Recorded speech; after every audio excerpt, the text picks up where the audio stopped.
Abortions are an issue that drums up controversy at every mention. But Tennessee Governor Bill Lee plans to challenge the Supreme Court ruling on Roe v. Wade by proposing legislation to limit abortions in our state.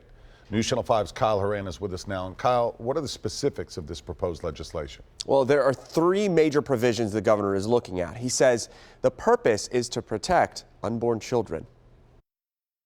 Today is an important day for the state of Tennessee.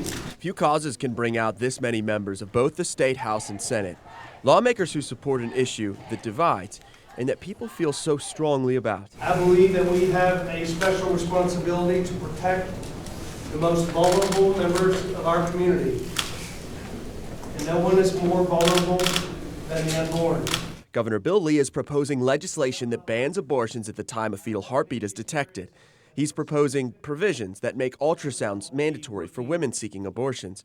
And he's requiring physicians to deny abortion if it's known the reason for the abortion is because of the fetus's race, sex, or for health or disability. Through the Senate. Notable in this press conference is the presence of Lieutenant Governor Randy McNally, whose reservations about the fetal heartbeat bill were in part a barrier to its passage in the state Senate last year. Though legislation like this has failed to pass through both houses of the legislature before, Republicans believe this year it could be the legislation to challenge Roe v. Wade. We're prepared to defend this bill as it makes its way through courts. The news was met with resistance from the other side. We've spent millions of dollars on the 48-hour waiting period, so this will just add to the state's tab. I mean, Tennesseans should be, preserved and protected when we talk about women's access to health care. We need to affirm women's ability to have reproductive autonomy to decide when and where they will start their families. And this attempt by the governor at the start of the year is not the direction we should be moving in. Right now, the bills aren't fully written. However, the governor says he's building off of the laws of other states.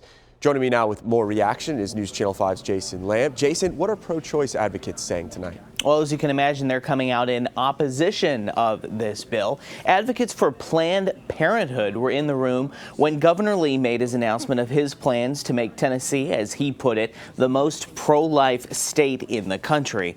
And while this bill will in part challenge Roe v. Wade at the Supreme Court, Planned Parenthood says the bill would cost Tennessee taxpayers millions of dollars in legal fees as the fight heads to the courts.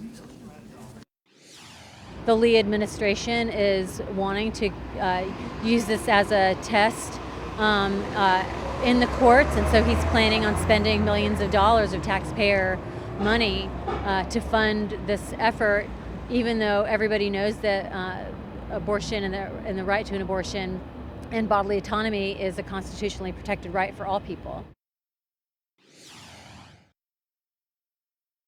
Today with a statement saying, quote, Tennessee Right to Life is grateful to serve in a pro-life state where voters approved an amendment to the Constitution making pro-life protections and policies possible. We are also grateful that voters have elected a pro-life governor and majorities in the legislature. We look forward to seeing the proposed language of the omnibus bill.